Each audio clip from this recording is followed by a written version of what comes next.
significant surge in unconstitutional changes of government, UCGs, in the Economic Community of West African States, ECOWAS, has posed significant threats to the political stability and democratic progress in the region. This troubling trend, evidenced by military takeovers and the overthrow of democratically elected governments, has cast a shadow over the achievements in democratization, including the development of political and security institutions, electoral processes, and the safeguarding of freedoms and democratic rights, amongst others. Furthermore, this trend jeopardizes regional and global efforts to combat terrorism and violent extremism in sub-regions like the Sahel and in the Lake Chad Basin. In response to this new wave of unconstitutional changes of government in West Africa, a coalition of think tanks and civil society organizations, including the National Institute for Policy and Strategic Studies, NIPSS, Kuru, Jos, in collaboration with the Regional Center for Governance and Security Policy Initiative, CHSPI, to the 4th General Assembly of the AU ECOSOC, with headquarters based in Sierra Leone, Dantier Center for Good Leadership and Journalism, Abuja, Kaisi Dialogue Center, and the Interfaith Dialogue Forum for Peace in Abuja, Nigeria, have united to initiate the Regional Citizens Dialogue Program, RCDP. In this episode, we will bring you all the details of the official launch in Abuja. Thank you for joining us on Policy Focus. I am Lydia Ojijiochi.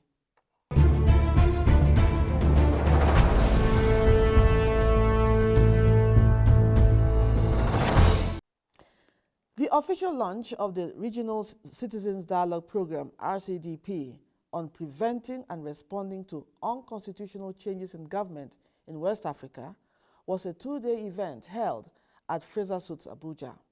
We will now bring you a briefing session on the first day with critical stakeholders on RCDP for West Africa initiative. It's new, it's fresh, it's all about policies and strategies. Watch out for NIPSS Policy TV programs on NTA News 24. Tune in on Mondays, Tuesdays, Fridays, and Saturdays, 11 a.m. to 12 p.m. on DSTV Channel 419, GoTV Channel 26, Star Times Channels 101 and 433, and Free TV Channel 703. Miss this and miss out on policies that will affect you and our country. Join us.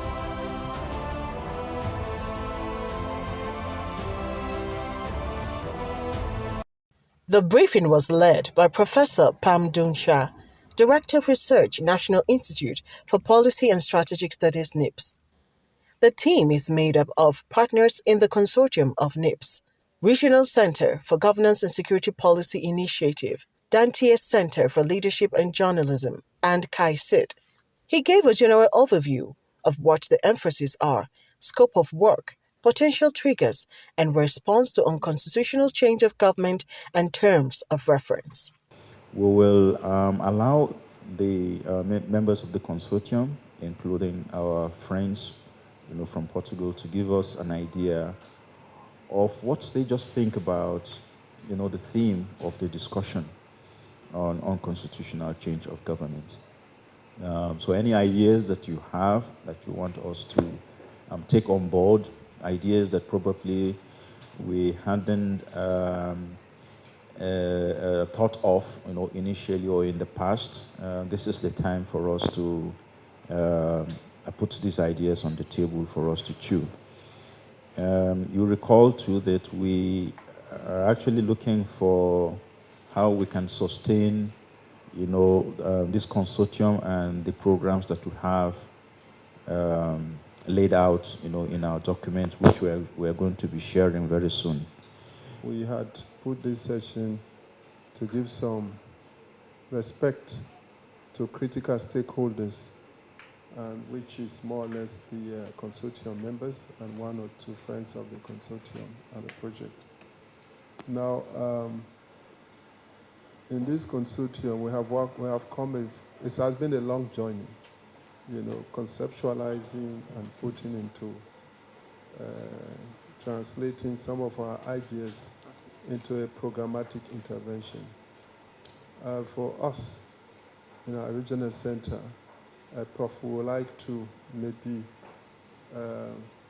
take stock of where we are in terms of level of preparation. There were contributions from members of the consortium. In terms of what actions can be taken, and also what actions can be taken in the moments prior to a potential coup. So how much of our work is concerned with the response aspect, where we advocate for a coordinated regional approach to responding to UCGs once they take place, and how much of it is actually preventive work. I think it would do us well to have a bit more clarification as to what it is that we're putting our emphasis in, whether it's preventive or whether it's actually a response aspect, or if we're doing both. And I think we should be clear in that it's something that's the scope of the work. We want to do both prevention and also response. Part of this project, if possible, we should commission case studies,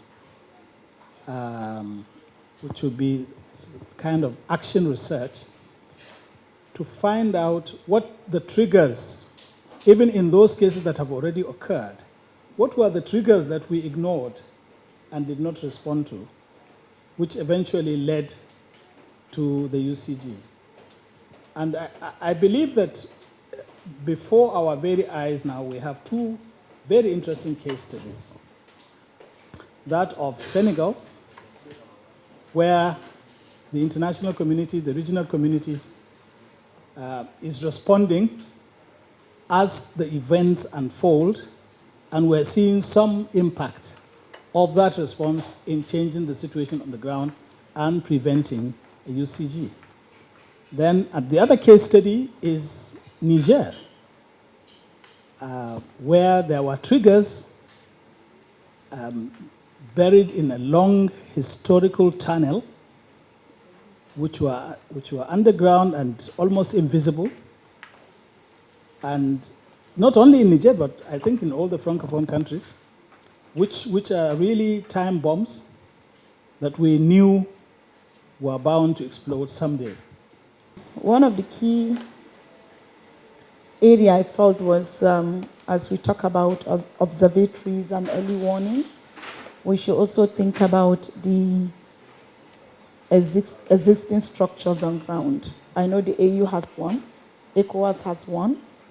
Are we looking at a civil society-led observatories so that we are very clear about the kind of indicators that we are trying to develop for this kind of initiative?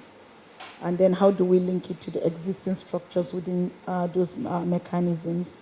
So I think that's one area I wanted to talk about. And I think for me, a civil society-led initiative will be the best approach for our own kind of initiative, because I've worked with the AU and the ECOWAS, and I know it's another story for another day. And then secondly, my question has always been on the use of the name unconstitutional change of government, unconstitutional in itself. Because in recent times, I've really been engaging very deeply with people from Niger. And I'll tell you, that word alone is going to chase us out of Niger if we use that with them. Because for Niger, including the citizens, they feel what happened in Niger is not unconstitutional. Why can't we change the unconstitutional to undemocratic? To read it as on preventing and responding to undemocratic changes of government instead of unconstitutional. Because we keep on, there will be challenge, as Lantana said in her response, more especially what is happening in Niger and in Senegal too. I think it is important to understand the true meaning of constitution. What is constitution? And that will take us to if it is unconstitutional or it is undemocratic, because I still want to uphold the concept of unconstitutional change in government. Even if it is right at that moment, that intervention, it is still unconstitutional. You can have undemocratic behavior in a democracy, which could cause unconstitutional change of government. I understand that it's unconstitutional because it is not following the Constitution. And constitutions are usually operating in democracies. So you can't have, of course, you may have a constitution, the military could stage a coup and govern the country pretending to be using a constitution, but they're actually not following it. So it's really something I think we should think about very critically. When the military guys came on board in Guinea, it was an interview. General Dombo said, look, when we were suffering, when our people were on the street, when our people were dying, we were shouting, we were crying, nobody came to our aid until when the people called us to come and rescue them. So how do we situate this kind of situation? And I believe even in Mali, this guy who was there now, I think he came first, then he went back to the barracks, then he came back again. And then the justification he gave is that certain conditions were given, they were never met, and that paved the way for him to come back because of the urging of the people. So please let us keep this in our minds. Thank you. The team's main role is to ensure effective planning, human and financial resource mobilization program, management controls, and judicial and financial risk mitigation. Chana Ejoga, NIPSS Policy TV.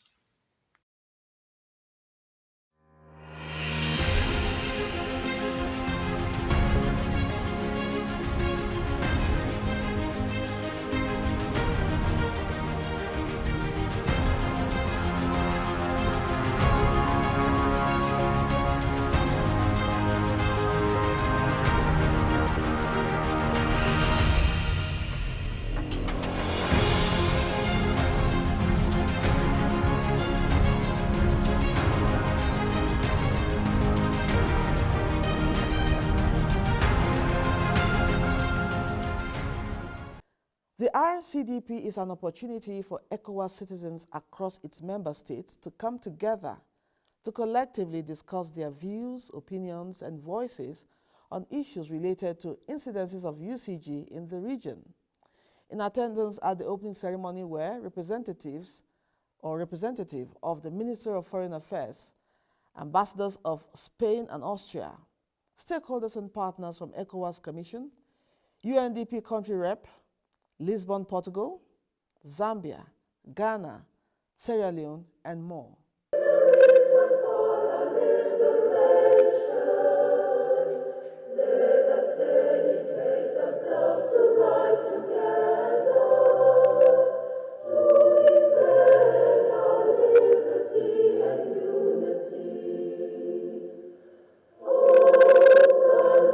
There is a very significant community that is rallying behind a well-recognized problems in need of urgent solution. Our presenter said that it's very difficult to translate unconstitutional in different African languages. But myself, I'm a Greek citizen, so you know we are born with the arrogance that we have a copyright on democracy.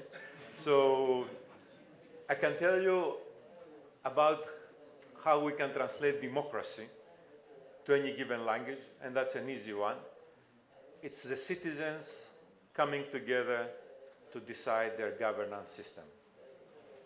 I think that's easy to translate, and I think it's easily understood. Now, in the 21st century, what we have seen is that any society that is not inclusive and instead survives on transactional approaches is very likely to fail.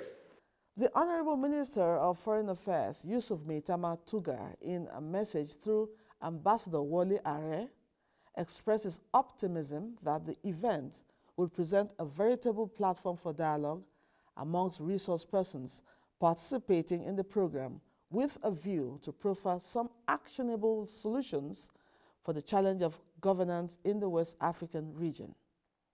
As we speak today, Burkina Faso, Guinea, Mali, and Niger are under unconstitutional governments. In order to prevent further occurrence of this ugly trend, Nigeria, in collaboration with other ECOWAS member states, is working with ECOWAS Commission to review the 2021 ECOWAS Supplementary Protocol on democracy and good governance in order to ensure that democratic tenets, as well as peace and security, pervade the region.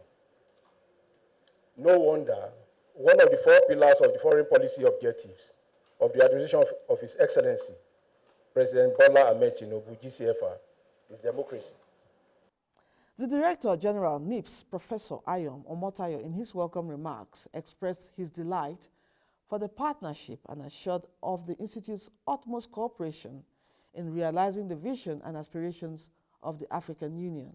In line with this initiative, we are holding this meeting to deepen our collaboration as critical stakeholders for collective action through RCDP against UCG in the region. This initiative is to reaffirm the position of Africa's Union position of preserving constitutional order, democracy, human rights, the rule of law, peace, security, and good governance by silencing the guns in the region. While we advocate for silencing the guns, it is also pertinent to reiterate the need to further deepen democracy in the region. Our democracy should go beyond political parties competing and winning elections. We must engage with the citizens and also address the issues of development to enhance the quality of lives. Your Excellencies here present, distinguished ladies and gentlemen, I wish to register my profound gratitude to all partners, supporters, and esteemed guests for gracing this event and showing commitment to this great initiative. There were remarks and statements from other partners, followed by a presentation by Dr. Jonathan Sandy, Chairperson, Regional Center for Governance and Security Policy Initiative. In the same vein, I would like to express ECOWAS Commission's profound appreciation to the government of Nigeria for its remarkable leadership as the chair of ECOWAS authority during these challenging times of resurgence of coup d'etat in our region. Indeed, the ECOWAS community is going through a turbulent phase as the core ideas of its founding fathers are being threatened by recent political dynamics across the region. While I will examine some of these issues in the course of my goodwill message, permit me to reassure you that ECOWAS will not leave any stone unturned in ensuring the enviable decade-long regional integration, political development, and democratic consolidation in West Africa remains a global reference point. Today's event coincides with an unsettling time for democracy globally. We are witnessing the very foundation of democracy being put to test in various parts of the world, including West Africa. In fact, Larry Diamond, a renowned scholar of democratic study, recently observed that democracy globally has been in a prolonged recession since about 2007. The recent coup d'etats in some of our member states are examples of the slide in democracy currently being witnessed, even though West Africa was the first region on the continent to democratize after the end of the Cold War, setting the stage for 2 decades of enduring stability and growing prosperity. The tremendous stride made by ECOWAS member states in democratization since the pro-democracy movement in the 1990s appear to be losing momentum due to the recent slides in democratic governance system. For instance, out of the 9 successful coups experienced in Africa from 2020 to 2023, 6 of them took place in West Africa alone, including Mali, 2020-2021, Guinea, 2021, Burkina Faso, January and September 2022, and Niger July 2023. It is crucial that we acknowledge the critical role that religious actors also play in both preventing and responding to unconstitutional changes of government as we navigate the complex landscape of governance in the West Africa region. Religious leaders are in a unique position to impact various populations with a message that cuts beyond party lines. Their moral leadership and dedication to promoting peace can make a substantial contribution to the region's stability. Religious leaders serve as moral compass during political upheaval, guiding countries toward discourse rather than confrontation. It is not just symbolic, but also strategical to include religious leaders in conversations about unconstitutional changes of government, as they are essential allies in the effort to create a stable and democratic West African region because of their capacity to strengthen social cohesiveness, heal divisions, and advance principles of justice and fairness.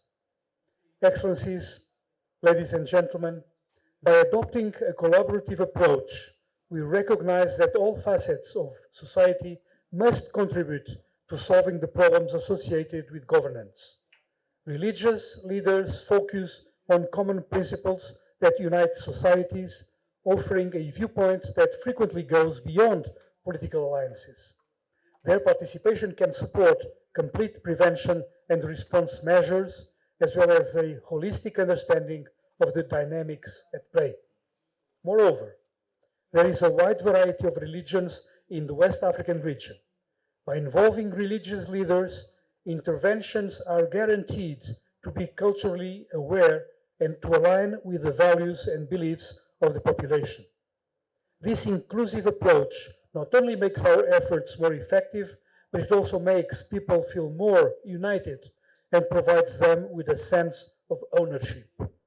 To sum up, I applaud our partners and those key stakeholders here present today for their dedication in tackling these issues brought about by unconstitutional changes of government. Through acknowledging the importance of religious actors and promoting cooperation with them, we create conditions for a more stable and peaceful Western Africa region. I have faith that our combined efforts will be fruitful and strengthen the principles of democracy, fairness, and peace that characterize our common goals for the future. Once more, on behalf of KAICID Secretary General Dr. Zuhair Al-Harthi, I wish you all the best deliberations in the days ahead and look forward to continued support of this important West African initiative, which is today more relevant than ever. It is true to say that democracy is very fragile in this region of ours. It's very fragile, as it is indeed in most third world countries. There is a tendency for sitting presidents, prime ministers, not to respect term limits, and in many of the democracies, or in many of the countries, there is no clear separation of powers and independence between the law enforcement agencies, such as the police, security agency, the judiciary, and even the legislature. They tend to be appendages of the executive. And so things that shouldn't happen in a properly established democracy do happen and are tolerated, and these ultimately lead to unconstitutional changes of government. So the bottom line is that we should really, in the long run, aim at establishing and supporting good governance and strengthening institutions which alone can support democracy, such as the independence of the judiciary, of the law enforcement agencies, and of the legislature.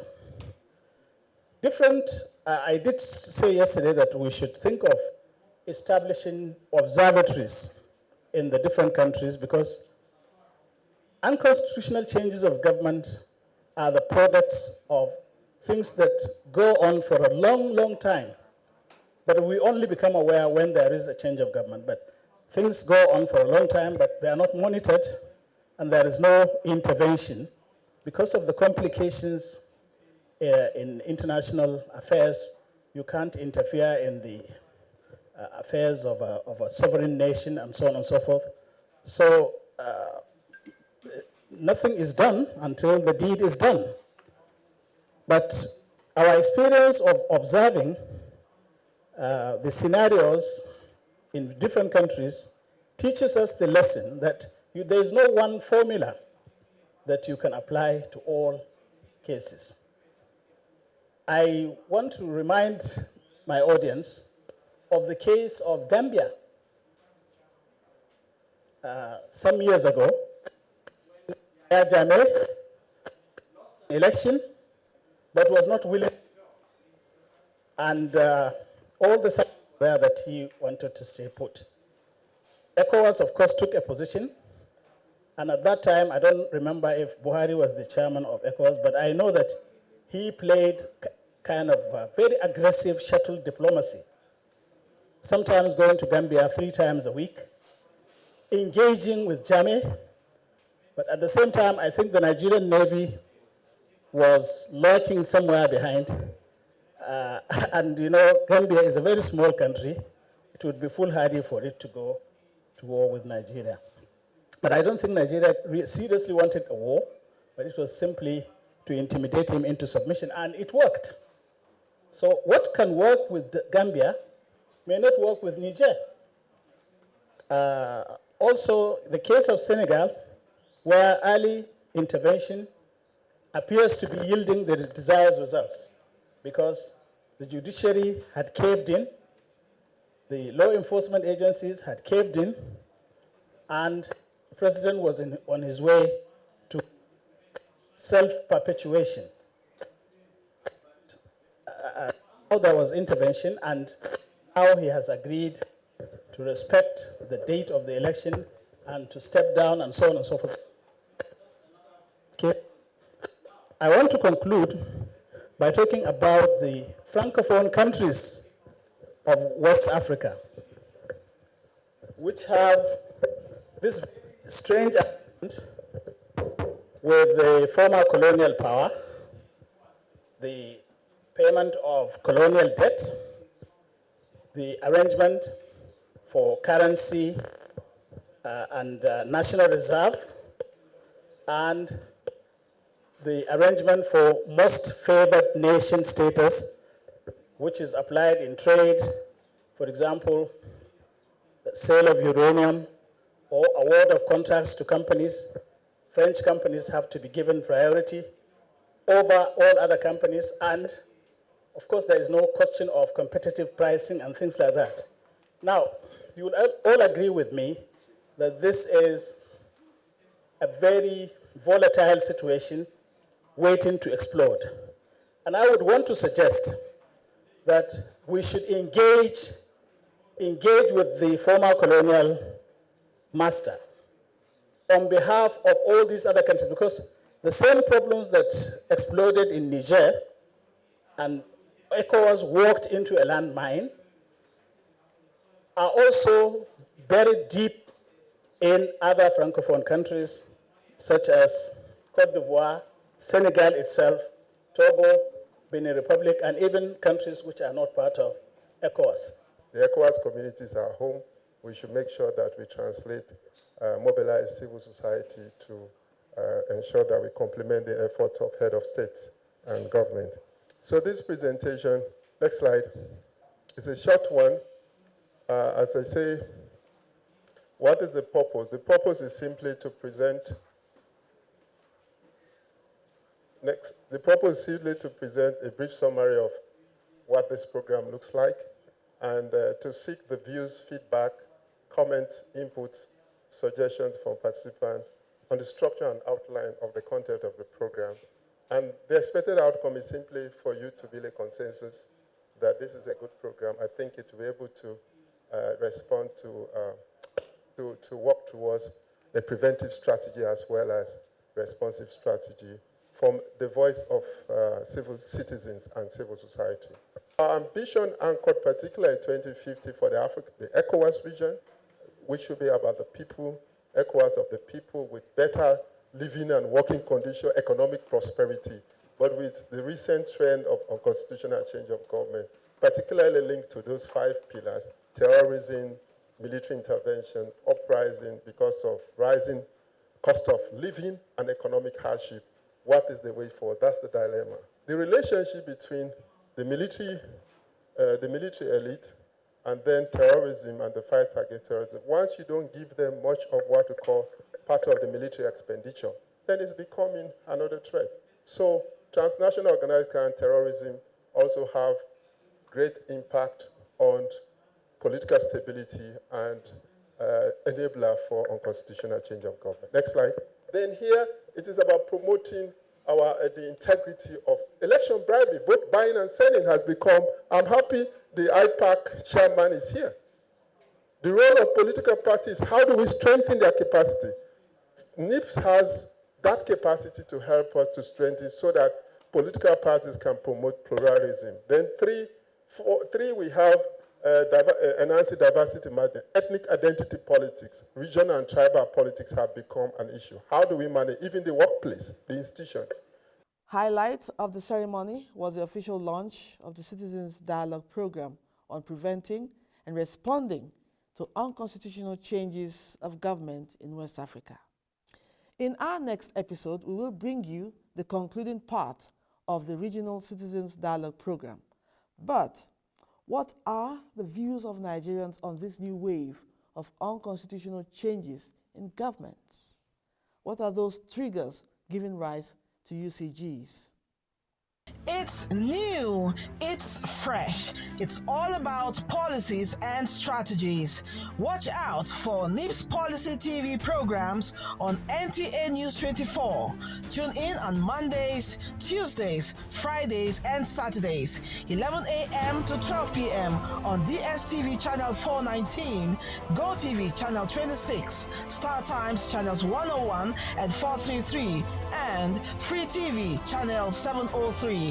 Miss this and miss out on policies that will affect you and our country. Join us.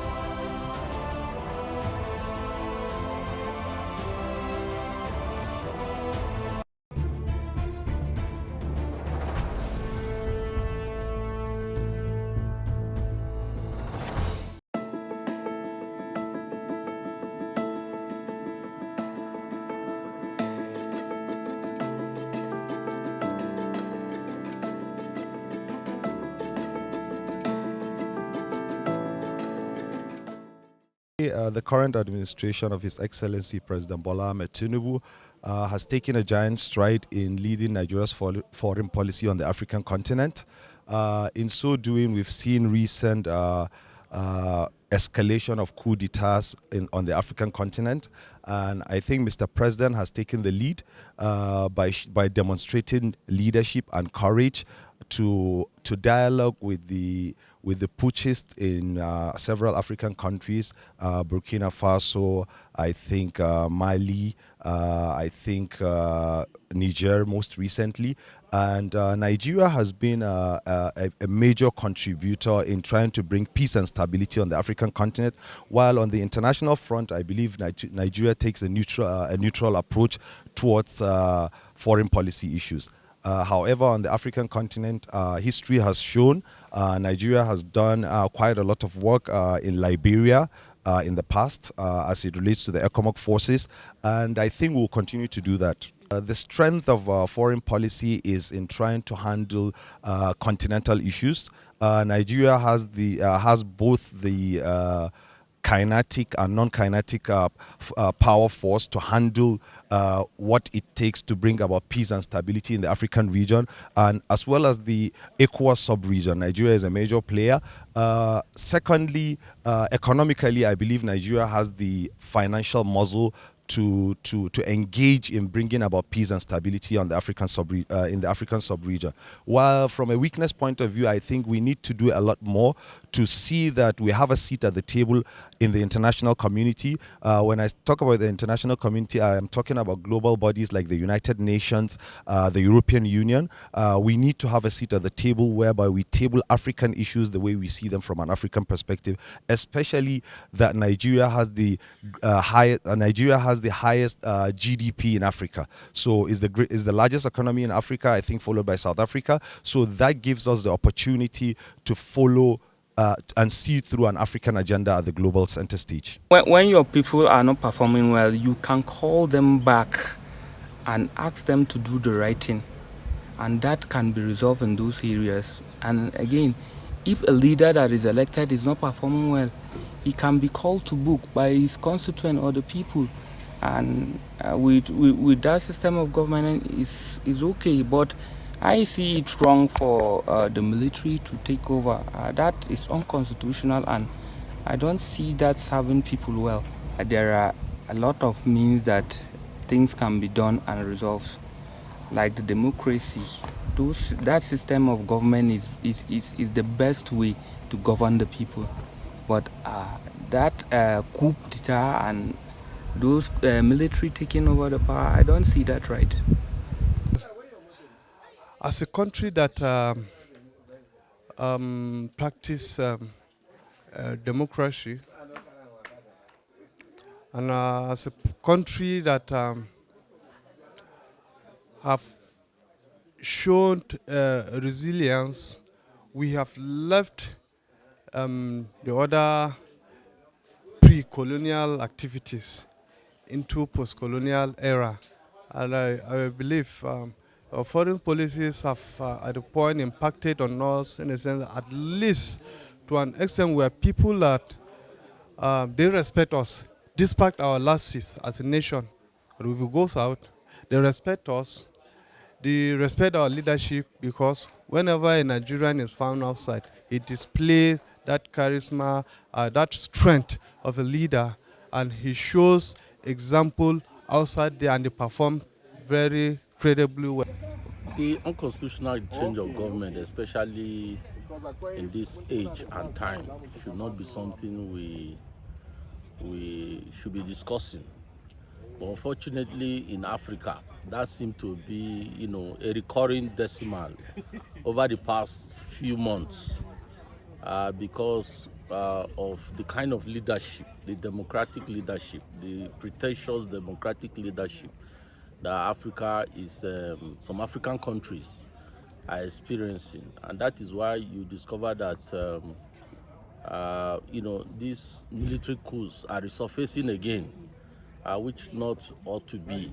And so one of the factors is the fact that even under a democratic rule or democratic regime, as the case may be, that there is a disconnect in terms of, from the leadership to the governed. And so that in the case can be a problem where people begin to, seek for a change in government. And secondly also is bad governance. People no longer lead, especially the political class. They don't lead in accordance with, in fulfillment of the promises they made to the people. And when there's that broken promises, there are bound to be problems. And so that's where we are. These are some of the factors that I think also that, is making unconstitutional government to resurface. So my counsel to our African leaders is that, they must remain faithful to the campaign promises they made to their people. And even where there are problems, where they are unable to fulfill these campaign promises within the time frame that they promised, they should, be open. They should be factual in communicating with the people, what are the constraints and why, things are the way they are. Taking over power through coup d'etat is unconstitutional. It is unlawful. I don't think there is any nation that makes that to be constitutional. Like almost all nations, they have their own ways or let me say a formal way of taking over power, but not through coup d'etat. It happens in so many countries, and people were jubilating after the incident. But I felt that is not proper. Anything coup d'etat, anywhere you hear coup d'etat is wrong. Like, I feel it's better when you allow the people, the citizens, vote, choose who they want, make their own choices, because it's using coup d'etat to take over power. It's just like force. It's forceful. You're just giving power to anyone that you fit. More of a military kind of thing, which is not okay. I feel citizens should be given rights to vote, choose who they want, which will make it way better. There is nothing that is comparable with democracy, because there are so many things that we can still do under democratic situations that cannot be done under military situations, and we have even experienced such in Nigeria. Albeit, one of the issues that I'm really worried about is the fact that we now even seem to have some democratic setting somehow turning into autocratic or militarianism. And that is not even making people to feel so comfortable about democracy. In a situation where we are practicing democracy and you can still arrest some people just because you feel they are speaking to powers, they are speaking to authorities. That's another critical issue, is the fact that someone is wearing uniform confers an authority that an average civilian cannot challenge. So when the military decides to take over in the country, it's not possible for civilians to say they want to face them and fight them. So all they can do is to wait and see what happens, Keep watching. Keep watching. Keep watching NIPSS Policy TV.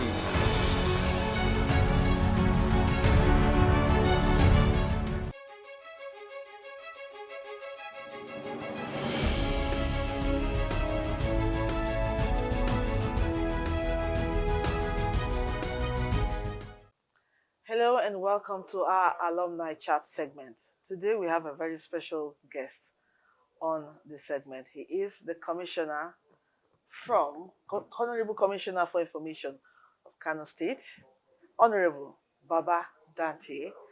He was a participant, SEC 33. So join me as I welcome Honorable Baba Dante MNI. Thank you for joining us. Thank you, Lydia. I'm very excited to have this chat with you. Thank you. When I hear about somebody who has been in the institute for so many years back, I'm really excited. Now, you were a SEC 33 participant. Correct. Now tell us, what was your experience like as a participant when you were at the National Institute? Before I talk about my experience, let me congratulate the National Institute for having established a television station that can serve the NIPSS community, I'm sure, and neighboring communities. This is when we were there, it was not there. And I think as a journalist, I feel happy that NIPSS is growing and is also serving the community, its immediate community, and of course the neighboring community in terms, spreading knowledge.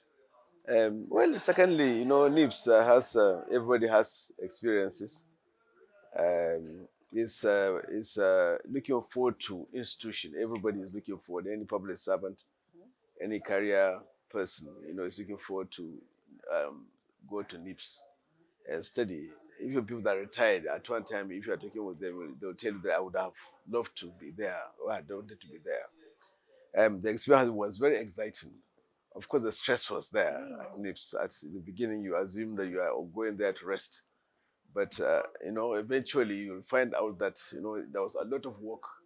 And part of the excitement is you meet so many people from different backgrounds, from different religion, from different states, and so on. So when you go to your study group, the kind of debates that, we had was like, there is not going to be tomorrow, because it was very heated and so on. And one time I remember our directing staff, Rear Admiral A. Macaulay, when we were complaining about this kind of tension. And he said he was very happy and we were surprised that, when we were just being unhappy that we were every day, it was just like a debate. And he was happy. We asked him why. He said, well, this is what you are going to experience when you leave, because this is how Nigeria is. So you should be able to contain and manage yourselves. So these are part of the lessons that we learned. And in terms of assignments, in terms of writing, in terms of research, in terms of travels, it didn't give you space to rest. It didn't give you space to while away time, so to say. It's always work, work, and work. And when you complain or when you show a sign of laxity or something like that, they'll tell you that look, they train you on how to work under stress, under each circumstance. And I'm happy we were able to do it. And now it's showing. That's why we're finding the work easier. If I hadn't been there, I'm sure the work I'm doing now, would have been something else. Okay, now, like you said, it has really impacted on your person and your career. Correct. You agree? What is your philosophy of life? Well, my philosophy of life, everyone knew me, even before I went to NIPSS, was hard work. I believe seriously in hard work, and anybody that knows me knows that my history. I have never complained about work. And when I came to NIPSS, it grew me much more than I was, or much I was doing. And I believe in honesty. I believe in simplicity in life. This is my major belief. I want to be simple. I try to be simple, and maybe not even by trying to be. God made me to be maybe a simple person, but the philosophy is hard work and honesty. I try to be as honest as possible with the friends or whatever. Of course, all of us, we have these religious training even before you. So the religion prepares you on who you want to be or who you are, because it teaches you the virtues of honesty, the virtues of hard work, the virtues of being your brother's keeper, the virtues of, everybody, equality, and so on and so forth. And some of us that had parents that were educated or first generation teachers or people that went to school, both Islamic and Western. So we had the advantage of having how they interacted with other people, and they lived not only in Kano. For me, my father lived in other states, so I could see how he interacted with other people and how people came to our house, and how he would take us to visit people that are not Hausas, that are not Muslims, that are not. So from there we developed that sense of equality, sense of friendship with anybody that we come across. Oh, wow. How would you react to the narrative that Annie is an elitist group? Well, you can say it is. I don't think it's a negative connotation. Certainly it is, because you have to belong, you have to reach somewhere, you have to reach a certain place to be there. Even in terms of service, you have to reach certain position to be there. So if you say it's elitist, I think I take it as a compliment, and but elitism does not mean that it's negative. It means that you have reached somewhere, and you should use that elitism to be of service to your people. But in terms of that, because you cannot be there, as in a state, you have to be a permanent secretary. So when you reach a permanent secretary, whether you are in NIPSS or not, you are of course an elite, so to say. You can't be there in the police unless you are a police commissioner, and to reach a police commissioner even without coming to NIPSS, I'm sure they are going to categorize you as a member of the elite community. But I think it's not being said as a negative, was an insult, was as a demeaning thing, but it's, well, personally, I think it's a compliment that Annie is an elitist community, yes. Okay, how impactful has Annie been to the National Institute? Annie has done so much, because you could see the people that started it, or the people that started attending the school at the beginning, at the inception. People like Babangida, people like Absalam, people like, in fact, the person who is Sec 1, number 1, is from Kano, and he's alive, about 90 plus, Alhaji Abba Abdullahi. His name, because his name is AAA, Alhaji Abba Abdullahi, so he became A as number 1, and Sec 1, and he's still there alive. So you could see all these, like you talk about, and anybody that left the institution, he still has interest in trying to help the institute grow.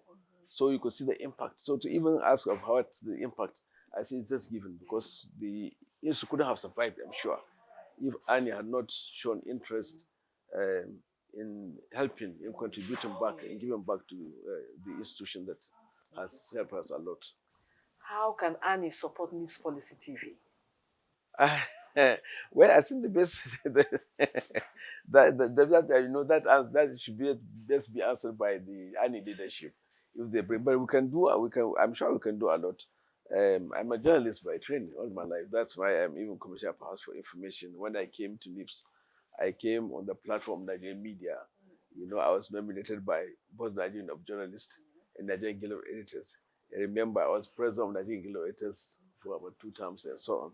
So when I left, immediately I left, I became director of press to Governor Abiy Konkoso. Then I became director general to media to Governor Ganduje. Then I became permanent secretary. So you could see all my life is media. So even whatever I will do to help NIPSS TV grow, I will. And whatever policy that of support that Annie brings, I would encourage that. But I will leave that to the leadership to bring up. Okay, now finally, what would you recommend for the institute to make it better?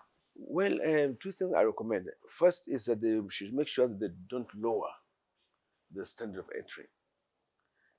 That standard of entry must be maintained. I know there's pressure. I was told, of course, I have not verified that in 2011 when we went, there were about 3,000 of us that had indicated interest, but only 66 were selected. So you can see the thorough and so on. So first of all, foremost, is that they should not lower that standard.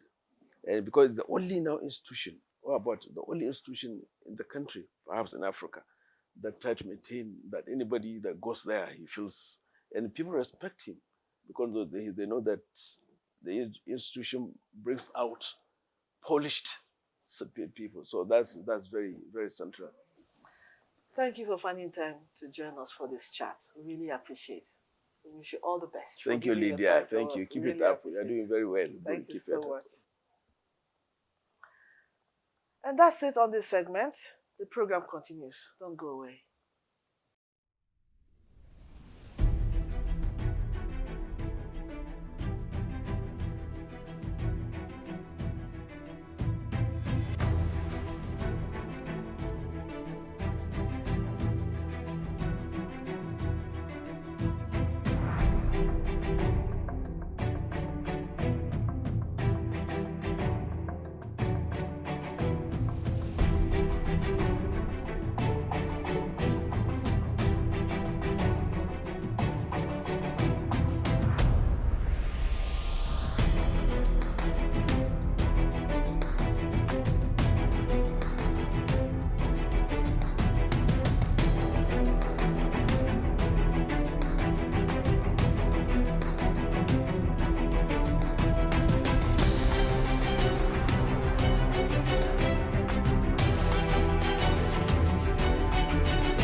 The rationale of the Regional Citizens Dialogue is to complement and build synergies with existing initiatives and ongoing efforts such as recommendations from the African Governance Report on UCG published by African Peer Review Mechanism, AU ECOSOC Annual Citizens Dialogue Forum, and the West Africa Democracy Solidarity Network WADEMOS.